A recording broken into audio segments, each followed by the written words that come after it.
Hello दोस्तों, स्वागत है आपका हमारे चैनल चैंपियन जैद पर। मैं हूं आपका दोस्त मोहम्मद जैद। और दोस्तों आज हम लोग पढ़ने वाले हैं डिफरेंशियल इक्वेशन का एक्सरसाइज 6.3। ठीक है, तो एक्सरसाइज 6.3 से मैंने कहा था आप लोगों को कि हम लोग शुरू कर देंगे सीखना सॉल्यूशन ऑफ डिफरेंशियल इक्वेशन। सो हम लोग अब से सीखना शुरू कर रहे हैं सॉल्यूशन ऑफ डिफरेंशियल इक्वेशन। मतलब कोई भी आपको डिफरेंशियल इक्वेशन दी हुई है तो उसको कैसे सॉल्व कर सकते हैं वो हम लोग इसमें सीखेंगे।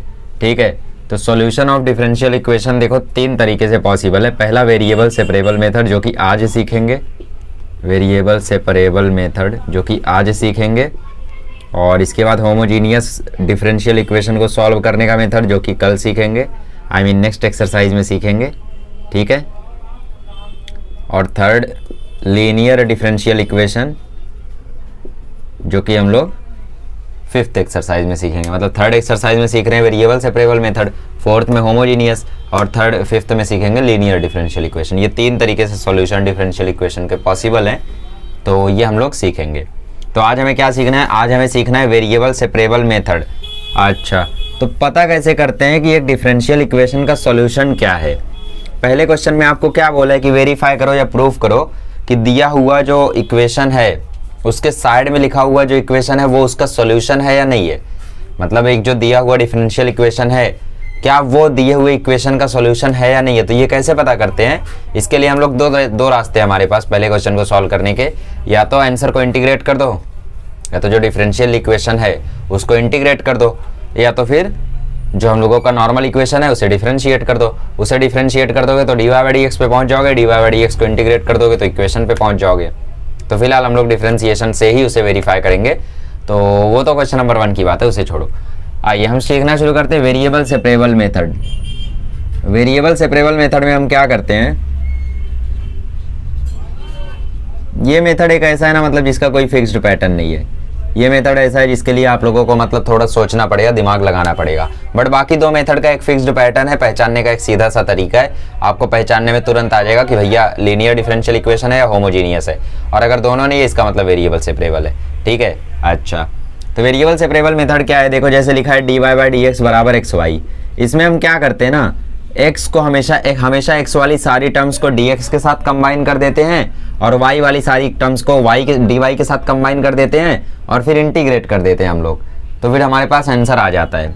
देखो कैसे, x y है, मैं इसको ऐसा लिख सकता हूँ dx को वहाँ भेज दो, y को यहाँ भेज दो। तो मैं इसको ऐसा भी तो लिख सकता हूँ 1/y dy is equals to x dx। और ऐसा करने के बाद मैं दोनों साइड इंटीग्रेट कर दूँ तो आ जाएगा log y बराबर x² 2 + c। समझ गए? तो ये हो गया इसका सॉल्यूशन। अब सॉल्यूशन भी दो टाइप का होता है, एक होता है जनरल सॉल्यूशन, एक होता है पर्टिकुलर सॉल्यूशन। ठीक है, तो दोनों के बीच का डिफरेंस मैं थोड़ी देर बाद समझाता हूँ आप लोगों को क्या होता है। बेसिकली जनरल सॉल्यूशन में सी की वैल्यू हम लोग नहीं लिखते हैं, सी को सी ही रहने देते हैं, और पर्टिकुलर सॉल्यूशन में हम लोग सी की वैल्यू रख देते हैं।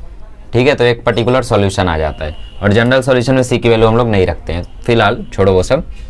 वेरिएबल सेपरेबल में हम लोग x को x के साथ कंबाइन कर देते हैं, y को y के साथ कंबाइन कर देते हैं और फिर सॉल्व कर देते हैं। जैसे मैं आपको लिखूँ dy by D x is equals to e⁻² - 3y। चलो इसका सॉल्यूशन बताओ क्या होना चाहिए। इसमें हमें क्या करना है, x और y को अलग अलग करना है ना। तो सबसे पहले e⁻² - e⁻3y को मैं देखो ऐसे लिख रहा हूँ, dy by D x is equals to e⁻² upon e⁻3y ऐसे लिख देता हूँ मैं। और फिर 3y वाला कोई मतलब जो y वाला कोएफिशिएंट है उसको dy के साथ ले लेता हूँ और x वाले को dx के साथ ले लेता हूँ। तो मैं इसे लिख सकता हूँ e⁻3y dy और इसे लिखता हूँ e⁻2x dx। अब मैं क्या करता हूँ, दोनों साइड इंटीग्रेट कर देता हूँ। इसका इंटीग्रेशन आ जाएगा e⁻3y/3, इसका इंटीग्रेशन आ जाएगा e⁻2x/2 + c। समझ रहे हो? मतलब x को x के साथ कर दो, y को y के साथ कर दो, y वाले सारे टर्म्स को dy के साथ कर दो, x वाले सारे टर्म्स को dx के साथ कर दो और फिर इंटीग्रेट कर दो। इस तरीके से हम लोग सॉल्व कर देते हैं किसी भी डिफरेंशियल इक्वेशन को। तो ये होता है वेरिएबल सेपरेबल मेथड। समझ में आ रहा है क्या करते हैं हम लोग इसमें? इसमें हम लोग वेरिएबल्स को सेपरेट कर देते हैं, x को dx के साथ, y को dy के साथ। ठीक है, तो क्वेश्चन सॉल्विंग करेंगे तो आप लोगों को समझ में आएगा कि किस तरीके से आप लोगों को करना है। ठीक है, मतलब प्रैक्टिस जो है आपकी वो क्वेश्चन सॉल्विंग के साथ ही बनेगी। तो क्वेश्चन सॉल्विंग शुरू करें उससे पहले मैं आप लोगों को सॉल्यूशन बता देता हूँ कि भाई सॉल्यूशन जो दो टाइप के होते हैं वो क्या क्या होते हैं। तो हम लोग चर्चा कर रहे थे सॉल्यूशन ऑफ डिफरेंशियल इक्वेशन के बारे में। तो मैंने आपसे बोला कि भैया दो टाइप के सॉल्यूशंस हैं, एक होता है जनरल सॉल्यूशन जो कि क्वेश्चन नंबर 1 और 2 में निकालेंगे, और एक होता है पर्टिकुलर सॉल्यूशन। पर्टिकुलर सॉल्यूशन का नाम पर्टिकुलर सॉल्यूशन क्यों पड़ा? क्योंकि हम लोग आर्बिट्रेरी कांस्टेंट की इसमें एक पर्टिकुलर वैल्यू डाल देते हैं, और वो वैल्यू कैसे डालते हैं ये आप लोगों को सॉल्व करके ही समझ में आएगा। ठीक है, इसमें सी की वैल्यू, इसमें ऐसा लिख सकते हो, value of arbitrary constant is not given.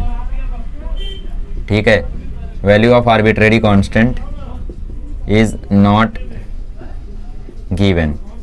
ठीक है, इसको मतलब जो सी हम लोग लिखते हैं प्लस सी लिखते हैं ना इंटीग्रेट करने के बाद, उसको ऐसे ही लिखे रहने देंगे। और पर्टिकुलर सॉल्यूशन में क्या होगा, value of arbitrary constant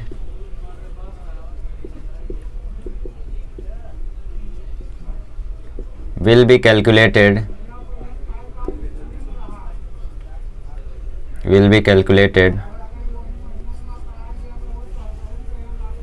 by substituting particular values of x and y, substituting particular values of x and y।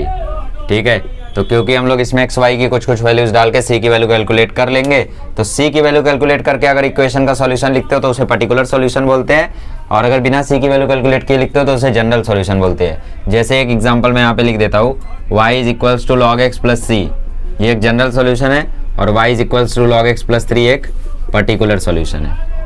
Clear? यहाँ पे सी की वैल्यू तुमने पुट कर दी ना, तो ये एक पर्टिकुलर सॉल्यूशन, और इसमें सी की वैल्यू पुट नहीं की तो ये एक जनरल सॉल्यूशन है। ठीक है, तो ये थी हमारी छोटी मोटी बातें, और अब हम लोग एक्सरसाइज करना शुरू करते हैं। आज हम लोग क्वेश्चन नंबर 1 और 2 करेंगे, और अगले लेक्चर में क्वेश्चन नंबर 3 और 4 करेंगे। ठीक है, तो चलिए शुरू करते हैं। आइए क्वेश्चन नंबर 1 करते हैं। तो क्वेश्चन नंबर 1 में बोला है verify whether the given expression is solution of differential equation और नॉट। मतलब ये जो एक्सप्रेशन दिया हुआ है, क्या ये इस डिफरेंशियल इक्वेशन का सॉल्यूशन है या नहीं। डिफरेंशियल इक्वेशन कौन है, जिसमें D Y by D x है, मतलब ये, तो इसका सॉल्यूशन ये है या फिर नहीं, ये हमें वेरीफाई करना है। तो वेरीफाई करने का दो रास्ता है, या तो डिफरेंशियल इक्वेशन को इंटीग्रेट करके सॉल्व कर लो, या तो इक्वेशन को डिफरेंशिएट करके डिफरेंशियल इक्वेशन बना दो। अगर ऐसी इक्वेशन बनती है तो ऑब्वियसली है, और नहीं बनती है तो नहीं है। तो डिफरेंशिएट करके डिफरेंशियल इक्वेशन बनाना हमने लास्ट लेक्चर में सीखा है, और सिर्फ वही तो सीखा है लास्ट लेक्चर में। तो मैंने क्या बताया था, मैंने बोला था उतने बार डिफरेंशिएट करो जितने आर्बिट्रेरी कांस्टेंट हो इक्वेशन में।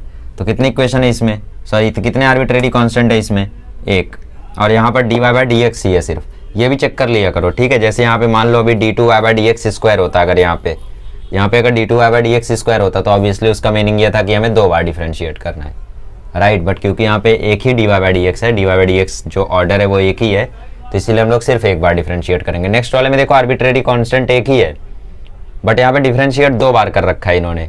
ठीक है, मुझे नहीं पता किस सेंस में कर रखा है, बट क्योंकि इन्होंने 2 बार डिफरेंशिएट किया तो हमें भी इसे 2 बार डिफरेंशिएट करना होगा। फिलहाल इसे सॉल्व करते हैं। सो कंसीडर एक्स वाई बराबर लॉग वाई प्लस सी, तो इसे डिफरेंशिएट कर दो with respect to X, differentiate with respect to x. तो एक्स बाहर वाई का differentiation D Y by D x, फिर वाई बाहर एक्स का डिफरेंशिएशन 1, लॉग वाई का differentiation 1 upon Y D Y by D x, और सी का differentiation 0। अब इस टर्म को यहाँ लेकर आ जाओ। ठीक है, और ठीक है, तो x D Y by D X minus 1 upon Y D Y by D x बराबर माइनस वाई। अब D Y by D x ले लो कॉमन, तो अंदर बचा एक्स माइनस 1 अपॉन वाई, और इधर है माइनस वाई। इसको रिजॉल्व कर लो। So d Y by D x अंदर आ जाएगा x Y minus 1 upon y बराबर minus y. So therefore d Y by D x is equals to आ जाएगा, इस पूरी चीज़ को वहाँ भेज दो तो ये हो गया minus Y square upon X Y minus 1। अब ये जो माइनस है वाई स्क्वायर का, इसको नीचे भेज दो। So therefore d Y by D x आ जाएगा y square upon 1 minus x y. तो इसका मतलब क्या है, इसका मतलब जो एक्स वाई बराबर log x plus c, log Y plus c है, वो सॉल्यूशन है किसका, इस डिफरेंशियल इक्वेशन का जो लिखी हुई है। कौन सी, ये वाली। हमने इसे डिफरेंशिएट किया और यही आ गया, तो इसका मतलब ये जो दिया हुआ है ये इसका सॉल्यूशन है। समझ गए? तो खींच लो। चलो आगे बढ़ते क्वेश्चन नंबर 2। इसमें हम लोगों का एक्सप्रेशन ये है, तो डिफरेंशिएट करते हैं विथ रिस्पेक्ट टू एक्स। तो differentiating with respect to x, D Y by D x is equals to आएगा 2 नीचे आया, साइन इनवर्स एक्स बचा यहाँ पे, फिर साइन इनवर्स एक्स का डेरिवेटिव हुआ तो 1 upon under root 1 minus x square plus 0। C का डिफरेंशिएशन 0 हो गया। ठीक है, अब अभी हम लोग इसमें स्क्वायरिंग कर देते हैं। स्क्वायरिंग क्यों? क्योंकि यहाँ पे देखो 1 माइनस एक्स स्क्वायर है, रूट नहीं है, ठीक है। तो स्क्वायरिंग कर दो, तो स्क्वायरिंग कर दोगे तो D Y by D x का whole square is equals to 4 sine inverse x का whole square upon 1 minus x square, ठीक है। ओके, अब देखो इसे 2 बार डिफ्रेंशिएट किया इन्होंने, राइट। और साइन इनवर्स एक्स के होल स्क्वायर की जगह हम लोग पुट कर देते हैं वाई माइनस सी, इसको यहाँ भेज दो पहले, तो ये हो गया 1 minus x square d Y by D x का whole square is equals to 4 sine inverse x के होल स्क्वायर की जगह पुट कर दो वाई माइनस सी, ठीक है। तो ये आ गया तुम्हारा 4y माइनस 4c, ठीक है। अब इसको दोबारा डिफ्रेंशिएट कर दो, क्यों? क्योंकि यहाँ पे d2y by D x square है, ठीक है।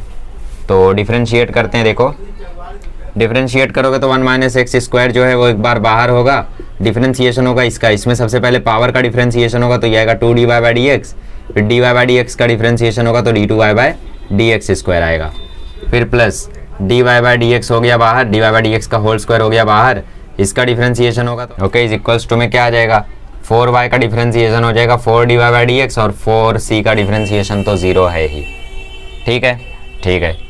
अब देखो यहाँ पे dy by D x cancel हो रहा है हर जगह, राइट। सो ये देखो ये dy बाई डी एक्स खत्म, ये dy बाई डी एक्स खत्म, ये dy बाई डी एक्स खत्म। सो बेसिकली तुम्हारा आंसर आ गया 1। अच्छा देखो 2 से भी डिवाइड कर दो, 2 से भी डिवाइड कर दोगे तो ये 2 खत्म, ये 2 खत्म, ये 4 2 टाइम्स बचेगा, तो ये आ गया तुम्हारा 1 minus x square D two Y by D x square plus नहीं माइनस एक्स, ये माइनस है ना, minus x D Y by D x और बराबर 2। तो यही चीज़ तो हमारी ऊपर भी लिखी हुई है, ठीक है। So therefore this equation is solution of this equation. Statement लिख लेना फाइनल वाली। चलो आगे बढ़ते हैं, आइए क्वेश्चन नंबर 3 करते हैं। क्वेश्चन नंबर 3 में यहाँ पे y बराबर e raise to minus x plus a x plus b, इसमें तो 2 कांस्टेंट भी हैं आर्बिट्रेरी, और यहाँ पे भी D two Y by D x square है, मतलब 2 बार डिफ्रेंशिएट करना है। तो कुछ नहीं, कंसीडर करके डिफ्रेंशिएट कर लो। कंसीडर y बराबर e raise to minus x plus a x plus b, so differentiating with respect to x, तो ये आ जाएगा D Y by D x is equals to e raise to minus x का differentiation हो जाएगा e raise to minus x into minus 1, a x का differentiation हो जाएगा ए, बी का डिफ्रेंशिएशन हो जाएगा 0। अब एक और बार डिफ्रेंशिएट कर दो, differentiating with respect to x, D Y by D x का डिफ्रेंशिएशन हो जाएगा d two Y by D x square, e raise to minus x का डिफ्रेंशिएशन फिर से हो जाएगा e raise to x into minus 1, और ये माइनस 1 ऑलरेडी था, ए का डिफ्रेंशिएशन हो गया 0, ठीक है, ठीक है। तो माइनस माइनस प्लस हो गया, तो D two Y by D x square is equals to आ गया e raise to minus x, दोनों side e raise to x से मल्टीप्लाई कर दो तो ये हो गया e raise to x d two Y by D x square, e raise to minus x में e raise to plus x से मल्टीप्लाई करोगे तो बचेगा e raise to 0 which is 1, ठीक है। तो देयरफॉर y बराबर e raise to minus x plus a x plus b is a solution of e raise to x d two Y by D x square बराबर 1। चंदे चलो आगे बढ़ते हैं, आइए क्वेश्चन नंबर 4 करते हैं। तो y बराबर एक्स रेज टू एम है, और आपको इसमें दिख रहा है कि एम एम एम एम इसी के टर्म में पूरा इक्वेशन दे रखा है, ओके। तो कोशिश करते हैं बनाने की, 2 बार डिफ्रेंशिएट करना होगा क्योंकि ऑर्डर जो है इस डिफरेंशियल इक्वेशन का वो 2 है, ठीक है। अब यहाँ पे आर्बिट्रेरी कांस्टेंट्स मत देखो, क्योंकि आपको ऑर्डर यहाँ पे कुछ भी दे सकता है, हो सकता है एक आर्बिट्रेरी कांस्टेंट देके वो 3 बार डिफरेंशिएट करवाए, तो आपको डिफरेंशिएट उतने बार करना है जितना यहाँ का ऑर्डर है। तो ऑर्डर यहाँ पे 2 है, तो मतलब 2 बार डिफरेंशिएट करना है। तो पहले डिफरेंशिएट करो विथ रिस्पेक्ट टू एक्स, फिर देखेंगे। तो D Y by D x बराबर हो गया M X raise to M minus 1, दोबारा डिफरेंशिएट करो, ठीक है, दोबारा डिफरेंशिएट करो तो D two Y by D x square हो गया m into M minus 1 into X raise to M minus 2। तो 2 बार तो हमने डिफरेंशिएट कर दिया। अब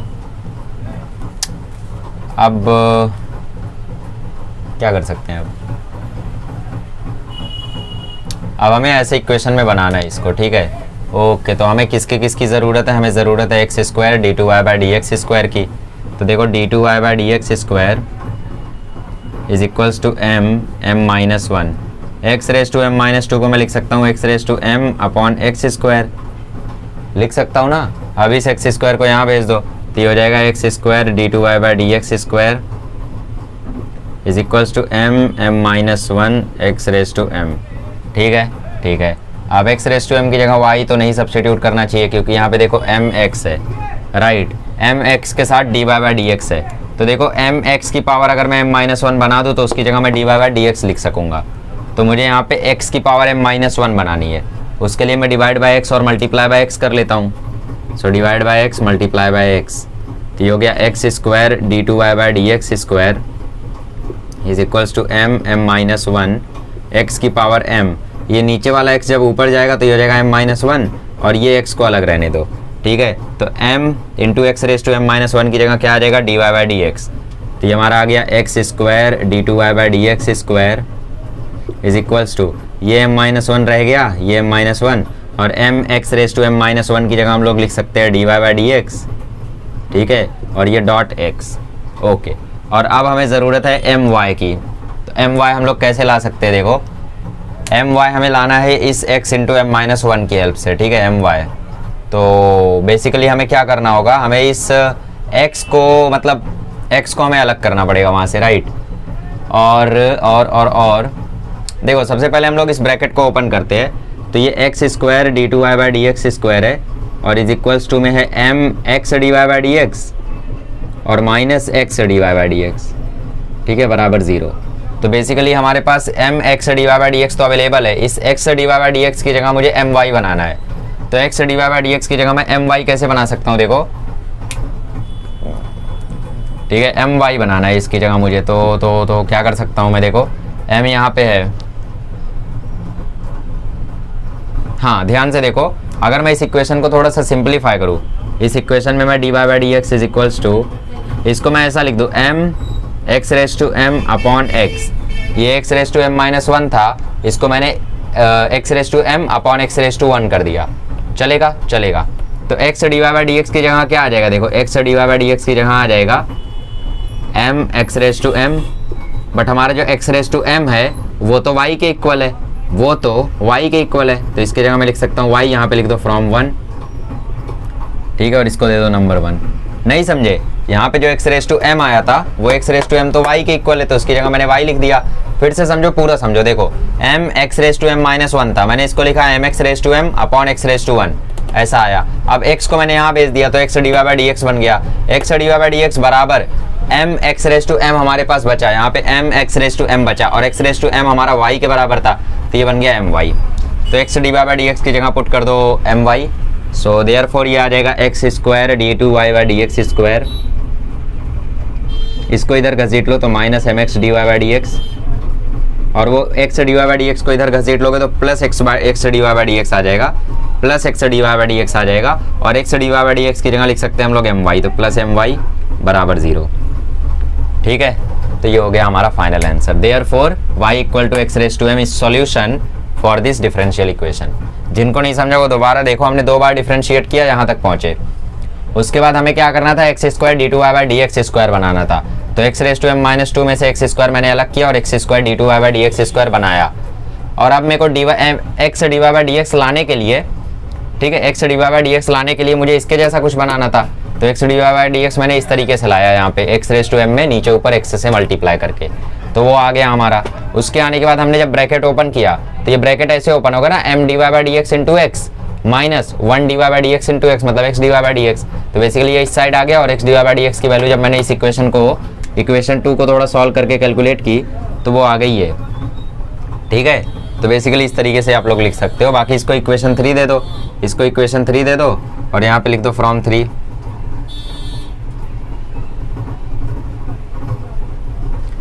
ठीक है, तो आई होप आप लोगों को समझ में आया होगा। नहीं समझ में आया तो एक बार खुद से सॉल्व करो, समझोगे। चलिए आगे बढ़ते हैं। आइए क्वेश्चन नंबर 5 करते हैं। तो 5 में भी D two Y by D x square है, मतलब दो बार हमें डिफ्रेंशिएट करना है। तो बिना सोचे समझे दो बार डिफ्रेंशिएट कर देते हैं। So differentiating with respect to x, फिर सोचेंगे उसके बाद। तो D Y by D x is equals to a का डिफ्रेंशिएशन हो जाएगा 0 प्लस बी बाई एक्स का डिफ्रेंशिएशन हो जाएगा minus b by x square ठीक है, ठीक है। फिर से डिफरेंशिएट कर दो विथ रिस्पेक्ट टू x, ठीक है। सो जब दोबारा डिफरेंशिएट करोगे उससे पहले ना, ठीक है। सो d2y/dx² की वैल्यू आ जाएगी 2b/x³। 1/x² का डिफरेंशिएशन होता है -2/x³। तो माइनस जो यहाँ पे था उस माइनस को -2/x³ ने उड़ा दिया, तो 2b/x³ आया, ठीक है। तो देखो b की जगह मैं यहाँ से लिख सकता हूँ, b की जगह मैं यहाँ से लिख सकता हूँ x² dy/dx। तो b की जगह मैं यहाँ पे लिख देता हूँ x² dy/dx। तो d2y/dx², इस x³ को यहाँ मल्टीप्लाई कर दो तो ये हो गया x³। ये 2 b की जगह लिख दो x² dy/dx। अब इस स्क्वायर से ये पूरा x उड़ा दो तो आपके पास बचा x d2y/dx²। जब ये इस साइड आएगा तो -2 dy/dx बराबर 0 आ जाएगा, ठीक है। अब मुझसे मत पूछना कि यहाँ पे बीच में माइनस आएगा, क्या हो सकता है टेक्स्ट बुक में क्वेश्चन गलत दिया हो। ओके, सो गलती तो मुझे नहीं लग रही है मेरे आंसर में कुछ। अच्छा हाँ, ये यहाँ पे माइनस है ना, तो ये -x² dy/dx आएगा, तो बेसिकली ये -2x² dy/dx आएगा। तो ये माइनस इस साइड आएगा तो प्लस हो जाएगा, समझे नहीं। इस b को जब यहाँ रहने दूंगा तो ये आ जाएगा x² dy/dx, और b का माइनस उस साइड चला जाएगा तो b बराबर आ जाएगा -x² dy/dx। तो ये हमने सब्सटीट्यूट करके ऐसा ला दिया। सो देयरफॉर y बराबर a + b/x is a solution of this differential equation. चलो लास्ट क्वेश्चन करते हैं, क्वेश्चन 1 का। आइए क्वेश्चन नंबर 6 करते हैं। तो क्योंकि आप लोगों को यहाँ पे लॉग दिख रहा है तो इसका मतलब लॉग लेके हमें डिफरेंशिएट करना है। So taking log on both side, so therefore log y बराबर आ जाएगा log e⁻ax।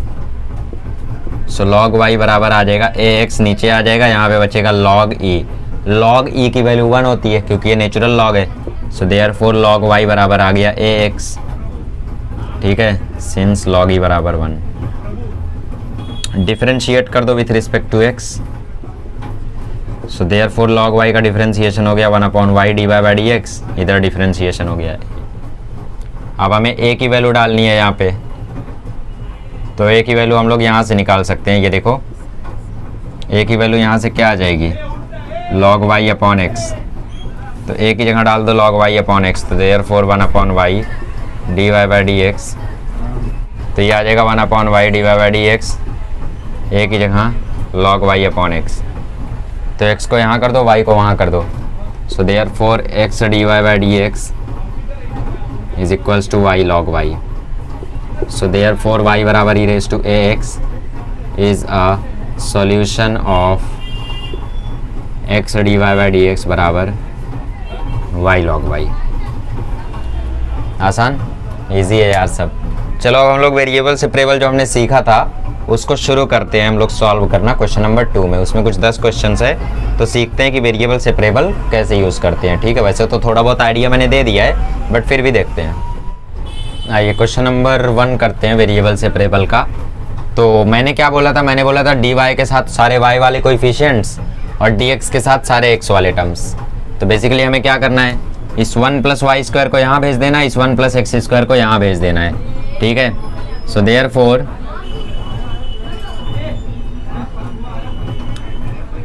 1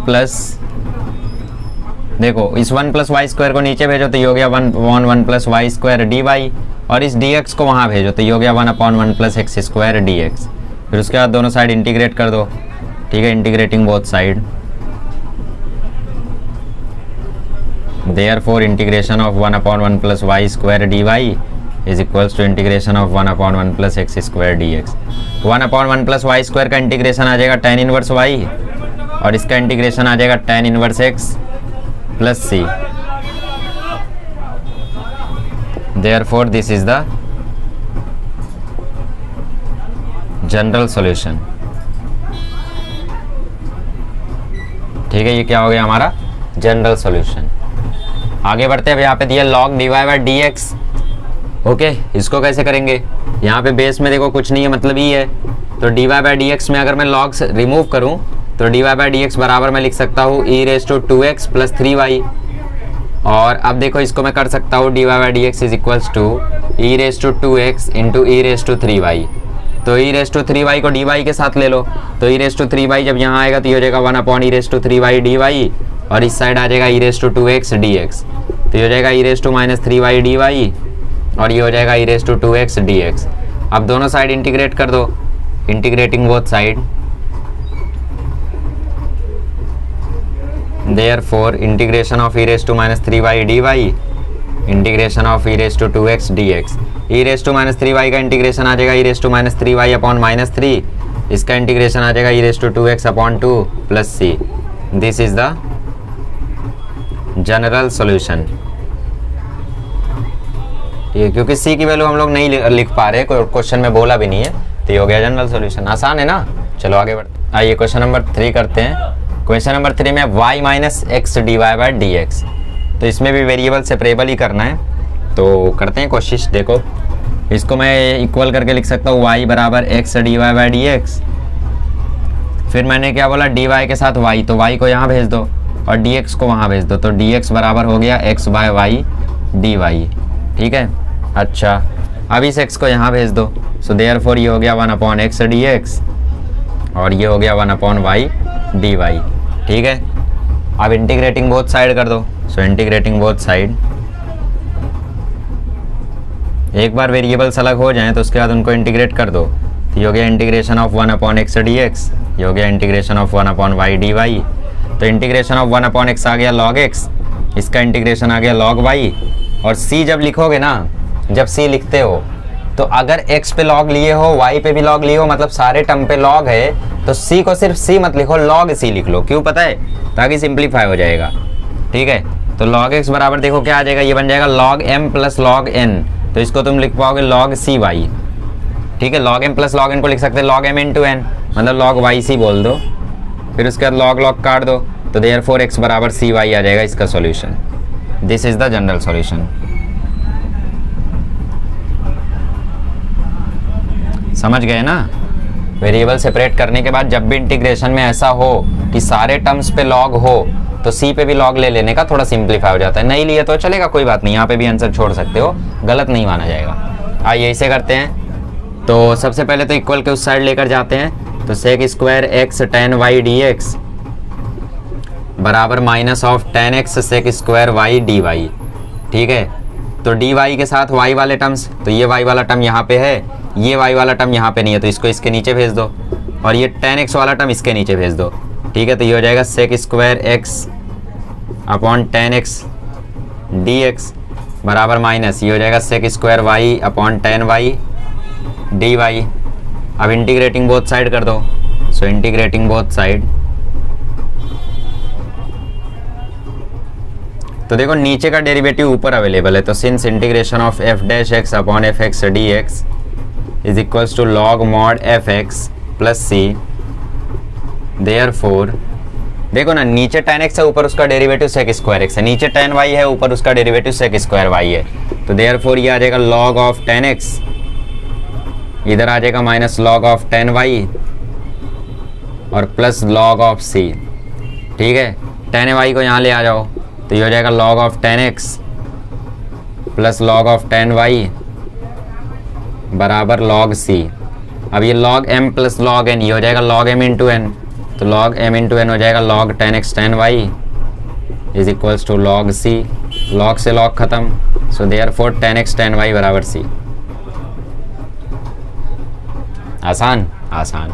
चलो फिफ्थ करते हैं, सिक्स्थ करते हैं। चलिए क्वेश्चन नंबर 5 करते हैं। तो वही करना है, इसमें sin x sin y dx को उस साइड लेकर आओ ताकि न्यूमरेटर डिनोमिनेटर में कुछ कुछ कर सके। तो ये हो गया cos x cos y dy is equals to हो गया sin x sin y dx। ठीक है, अब यहाँ dx है तो सारी x वाली टर्म्स रहनी चाहिए, तो ये sin x है तो cos x को भी यहीं लेकर आओ, सो देयरफॉर ये हो गया cos y dy, इसके नीचे आ गया sin y और इधर हो गया sin x और नीचे आ गया cos x dx। ठीक है, ठीक है, सो इंटीग्रेट कर दो अब दोनों तरफ, इंटीग्रेटिंग बोथ साइड। अब देखो दोनों ही केस में नीचे का डेरिवेटिव ऊपर अवेलेबल है, कॉस एक्स का डेरिवेटिव माइनस साइन एक्स होता है, तो वो भी अवेलेबल ही समझो, मतलब माइनस में आ जाएगा और क्या, राइट। और साइन वाई का कॉस वाई होता है, कॉस एक्स का माइनस साइन एक्स होता है। तो दोनों साइड इंटीग्रेट करोगे तो since integration of f dash x upon f x d x is equals to log mod f x plus c, therefore इधर आ जाएगा लॉग मॉड साइन वाई, इधर आ जाएगा minus log mod cos x. Minus क्यों? क्योंकि cos x का derivative minus sine x होता है ना, तो वो वाला माइनस रह जाएगा। और प्लस मैंने बोला जब दोनों पे लॉग हो तो सी पे भी लॉग लगाने का, तो ये आ गया log C. Therefore cos Y को यहाँ ले आओ तो log sine Y, cos X को यहाँ ले आओ तो लॉग कॉस एक्स बराबर लॉग सी। तो log M plus log N का फॉर्मूला हो जाएगा लॉग एम इंटू एन, तो sine Y cos X is equals to log C. Log से लॉग खत्म, तो therefore sine Y cos X की वैल्यू आ गई C. So this is the general equation, general solution of the this equation, ठीक। अच्छा, इसको पता करते हैं। तो ये के कांस्टेंट है यहाँ पे, तो कुछ नहीं करना है यार, dx को वहाँ भेज दो, तो ये हो गया dy बराबर माइनस के dx। इंटीग्रेट कर दो दोनों तरफ, इंटीग्रेटिंग बोथ साइड। अब से IBS लिखेंगे, IBS मतलब इंटीग्रेटिंग बोथ साइड। तो इंटीग्रेशन ऑफ dy, इधर माइनस के बाहर, इंटीग्रेशन ऑफ dx, तो y बराबर माइनस के एक्स प्लस सी आ गया। चलो आगे बढ़ते हैं, 7th 8 कर लेते हैं। चलिए क्वेश्चन नंबर 7 करते हैं। तो क्वेश्चन नंबर 7 में वही करना है, वेरिएबल्स को सेपरेट। dx के साथ x है, बट ये वाला x भी हमें इसी के साथ चाहिए, ठीक है। तो या तो क्रॉस मल्टीप्लाई कर दो, या तो उस साइड भेज के वहाँ भेज दो, ठीक है। तो उसी साइड भेज दो, तो ये हो जाएगा cos square y D y upon x is equals to minus cos square x d x upon y. इस y का यहाँ मल्टीप्लाई कर दो, तो ये हो गया y cos square y D y is equals to हो गया minus x cos square x d x. अभी कॉस स्क्वायर थीटा में लगा दो half angle double angle formula. क्यों? क्योंकि ऐसे इंटीग्रेट करना थोड़ी पॉसिबल है, तो तुम फार्मूला लगा दो, कौन सा, 1 माइनस कॉस 2 थीटा होता है 2 साइन स्क्वायर थीटा, तो 1 प्लस कॉस 2 थीटा होगा 2 कॉस स्क्वायर थीटा, उसका 2 अगर नीचे लगा दो तो ये हो जाएगा कॉस स्क्वायर थीटा का फॉर्मूला। सो देयरफॉर जानते हो ना यार, 1 प्लस कॉस 2 थीटा का फॉर्मूला क्या होता है, 2 कॉस स्क्वायर थीटा, और उस 2 कॉस स्क्वायर थीटा में से 2 को मैंने यहाँ बुला लिया। सो देयरफॉर ये y है, कॉस स्क्वायर y को लिख देता हूँ 1 plus cos 2y upon 2 d y is equals to minus x, इसको लिख देता हूँ 1 plus cos 2x upon 2 d x. चलो सेपरेट कर लेते हैं, तो ये आ गया y upon 2 d y plus y cos 2y upon 2 d y is equals to minus x upon 2 d X minus x cos 2x upon 2 d x. अब integration of cos 2y तो हमें अलग से निकालना पड़ेगा, सॉरी y कॉस 2y, क्योंकि यहाँ पे u भी लगता हुआ दिख रहा है। तो integration of y cos 2y निकाल लेते हैं अलग से, या इसी में निकाल लें, चलो इसी में निकाल लेते हैं। So integrating both side, y by 2 का इंटीग्रेशन हो जाएगा y स्क्वायर बाय 4, ये हो जाएगा इंटीग्रेशन 1/2 बाहर, अंदर y cos 2y dy, इधर आ जाएगा minus x square by 4 minus integration 1/2 बाहर x cos 2x dx। ठीक है, ठीक है। तो इसको इसी साइड बुला लो और यहाँ पे प्लस सी चलने दो, इस साइड मत बुलाओ, चलो इंटीग्रेट कर लो। सो ये हो गया y square by 4 plus 1/2 integration of y cos 2y क्या आएगा, आई कॉन आईलेट में से लगाओ, यू कॉन वी कॉन, आईलेट के हिसाब से u है y और cos 2y है v, तो u बाहर integration of cos 2y dy minus whole integration of differentiation of y और integration of cos 2y dy और यहाँ पे होल dy। ठीक है, ठीक है। और इक्वल के इस साइड क्या चल रहा है, इक्वल के इस side minus x square by 4 minus 1/2। ठीक है, इंटीग्रेशन x cos 2x करो, तो x cos 2x में भी सेम ऐसा ही होगा, x बाहर integration of cos 2x dx minus differentiation of x integration cos 2x dx और बाहर आया dx। ठीक है, सो देयरफॉर ये आ जाएगा y स्क्वायर बाय 4 प्लस 1/2, अंदर देखो cos 2y का इंटीग्रेशन हो जाएगा sin 2y अपॉन 2 और माइनस dy बाय dy हो जाएगा 1 और cos 2y का इंटीग्रेशन हो जाएगा sin 2y upon 2 dy is equals to minus x square by 4 minus 1/2 इधर आ जाएगा x sign 2x upon 2 minus ये आ जाएगा इंटीग्रेशन के अंदर साइन 2x अपॉन 2 dx। समझ रहे हो ना कहाँ क्या हो रहा है, और प्लस सी चलने दो। देखो इंटीग्रेशन के अंदर ये cos 2y का इंटीग्रेशन आया sin 2y, और इस sin 2y के ऊपर ये बड़ा वाला इंटीग्रेशन तो बाकी है ना। वैसे ही cos 2x का इंटीग्रेशन आया sin 2x अपॉन 2, बट ये बड़ा वाला इंटीग्रेशन बाकी है ना। तो चलो इंटीग्रेट कर देते हैं। So therefore y square by 4 plus 1 by 2 y sin 2y upon 2। sin 2y का इंटीग्रेशन होगा माइनस cos 2y, तो ये हो जाएगा प्लस cos 2y, और नीचे इसका कोएफिशिएंट 2 आएगा और एक 2 ऑलरेडी है, तो ये हो जाएगा 4 is equals to minus x square by 4 minus 1 by 2, ये हो गया x sign 2x upon 2। Sign 2x का इंटीग्रेशन आएगा माइनस cos 2x, तो ये आ जाएगा प्लस cos 2x, फिर इस x का कोएफिशिएंट 2 नीचे आएगा, बट ये 2 ऑलरेडी है, तो ये आ गया 4 और ये आ गया प्लस c। ठीक है, अब इस पूरे इक्वेशन को इस तरफ बुला लो। तो यार मेरे को थोड़ा रफ करना पड़ेगा, तो मैं क्वेश्चन रफ कर देता हूँ गाइस। ठीक है, क्या बोलते हो मेरे गाइस? ओके, तो इसको मैं इधर लेके आता हूँ। सो देयरफॉर यहाँ पे हो रहा है y square by 4 plus 1 by 2। 1 by 2 अंदर मल्टीप्लाई कर दो, थोड़ा छोटा हो जाएगा। 1 बाय 2 अंदर मल्टीप्लाई करोगे तो ये हो जाएगा y square by 4 plus y sine 2y upon 4 plus cos 2y upon 8, फिर प्लस इसको यहाँ लेकर आओ तो एक्स स्क्वायर बाय 4 हो जाएगा प्लस में। ठीक है, माइनस 1 बाय 2 इस साइड आएगा तो प्लस 1 बाय 2, ये यहाँ मल्टीप्लाई होगा तो ये आएगा एक्स साइन 2x अपॉन 4, और प्लस ये कॉस आएगा या साइन आएगा, साइन 2x का इंटीग्रेशन cos 2x, तो ये साइन 2 के बाद cos 2y आया है, तो साइन 2x के बाद cos 2x आएगा, राइट। और यहाँ पे आ जाएगा cos 2x अपॉन 8 और प्लस c। समझ रहे हो ना। अब इस पूरे इक्वेशन में मल्टीप्लाई कर दो 8 से मल्टीप्लाई कर दोगे तो ये आ जाएगा 2y square plus 2y sine 2y plus cos 2y plus 2x square plus 2 sine 2y plus cos 2x बराबर c, या फिर प्लस c बराबर 0। तो ये हो गया हमारा आंसर फाइनल। ठीक है, चलो तो थोड़ा लेंदी तो था ये, लेकिन आसान ही था। ठीक है, चलो आगे बढ़ते हैं। आइए क्वेश्चन नंबर 8 करते हैं। तो क्वेश्चन नंबर 8 में आपको दो d Y by D x दिख रहा है, राइट। तो D Y by D x common ले लो वहाँ ले जाके, क्योंकि उसके बाद ही कुछ कर पाएंगे, क्योंकि एक ही d Y by D x रहेगा तभी तो अलग अलग कर पाएंगे। सो देयरफॉर ये हो जाएगा वाई क्यूब बराबर x square d Y by D x plus d Y by D x. तो अब मैंने क्या किया, d Y by D x ले लिया कॉमन, तो x square d Y by D x अगर मैं कॉमन ले लूँगा तो ब्रैकेट में बचेगा, यहाँ से एक्स स्क्वायर बचेगा, यहाँ से 1 बचेगा, तो ये आया प्लस 1। एक्स स्क्वायर प्लस 1 को डी एक्स के साथ यहाँ भेज दो और वाई क्यूब को यहाँ भेज दो, तो देयरफॉर ये आ जाएगा 1/1 plus x square D x, और यहाँ पे आ जाएगा 1/y cube D Y. Directly से तो नहीं आ जाएगा, आपको प्रैक्टिस तो करनी पड़ेगी, राइट। तो अभी के लिए मैं जैसे जैसे कर रहा हूँ, जितना क्वेश्चन उतना कर लो और बाद में प्रैक्टिस कर लेना। प्रैक्टिस कहाँ से करोगे, सॉल्व एग्जाम्पल्स देख लो, मोर देन इनफ है।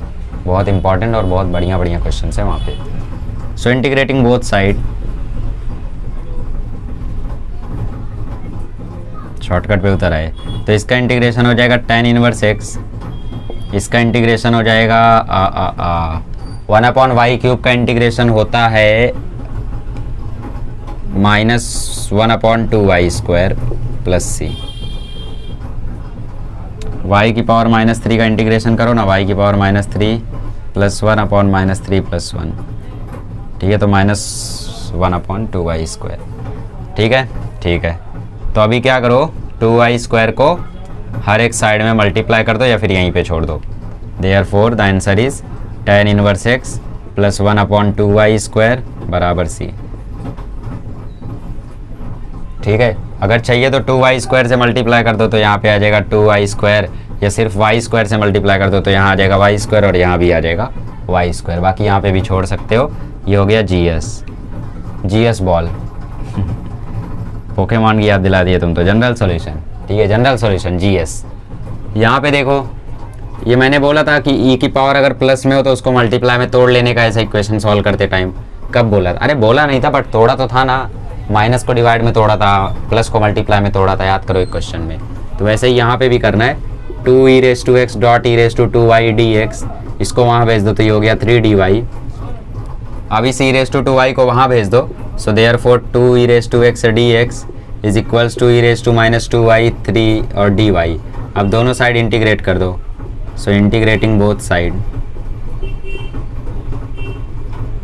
सो देयरफॉर e⁻x का इंटीग्रेशन होता है e⁻x और इसका इंटीग्रेशन हो जाएगा 3e⁻2y upon -2 plus c। So therefore 2 से पूरे इक्वेशन में मल्टीप्लाई कर दो, या फिर इसको यहाँ लेकर आ जाओ पहले, तो 2e⁻x प्लस 3e⁻2y अपॉन 2 बराबर c। पूरे इक्वेशन में 2 से मल्टीप्लाई कर दो तो 4e⁻x प्लस 3e⁻2y बराबर c। ये हो गया तुम्हारा GS जनरल सॉल्यूशन। चलो फाइनल क्वेश्चन कर लेते हैं। आइए क्वेश्चन नंबर लास्ट करते हैं। तो इसमें भी वही करो, e की पावर को तोड़ लो, so therefore dy/dx is equals to हो जाएगा e⁻x dot e⁻y plus x² e⁻y। और देखो e⁻y अब कॉमन आ रहा है, so dy/dx is equals to e⁻y common ले लो तो अंदर बचा e⁻x प्लस x²। अब dx को वहाँ भेज दो और e⁻y को यहाँ भेज दो, तो ये हो गया e⁻y dy और इज इक्वल्स टू हो गया e⁻x plus x² dx। Integrate कर दो, इंटीग्रेटिंग बोथ साइड, तो e⁻y का इंटीग्रेशन आ जाएगा e⁻y अपॉन -1, e⁻x का इंटीग्रेशन आ जाएगा e⁻x, x² का इंटीग्रेशन आ जाएगा x³ 3 और प्लस c। अब पूरे इक्वेशन में 3 से मल्टीप्लाई कर दो, ठीक है, और इसको वहाँ ले जाओ तो ये आ जाएगा 3e⁻y plus 3e⁻x plus x³ plus c, या फिर 3c बोल दो, ठीक है। इसको c1 बोल के इसको 3c1 बराबर 0 बोल दो। अब इस 3c1 को लिख दो c, so therefore final answer आ जाएगा 3e⁻x plus x³ plus 3e⁻y plus 3c1 को लिख दो c बराबर 0 और यहाँ पे लिख दो वेयर c बराबर 3c1। वैसे ये सब नहीं करते हो तो भी चलेगा, ठीक है, इतनी छोटी चीज़ों का नंबर नहीं काटा जाता। ओके, तो इसी के साथ हमारा ख़त्म होता है आज का लेक्चर। वैसे मैं चाहता तो अभी आधे घंटे और लेके, मतलब 1 घंटे 10 मिनट में लगभग ये मैं करा देता था, तो थोड़ा और तेज़ी से कराता क्वेश्चन नंबर 2, और फिर वो भी जो 11 क्वेश्चन बचे हैं उनमें ज़्यादा से ज़्यादा आधा घंटा लगता है और कुछ नहीं, ठीक है। बट ठीक है यार, आराम से कर लेते, तो अगले लेक्चर में उन्हें आधे घंटे में हम लोग निपटा देंगे, 40 मिनट लग जाएगा और क्या। चलिए मिलते हैं अगले लेक्चर में, थैंक यू सो मच।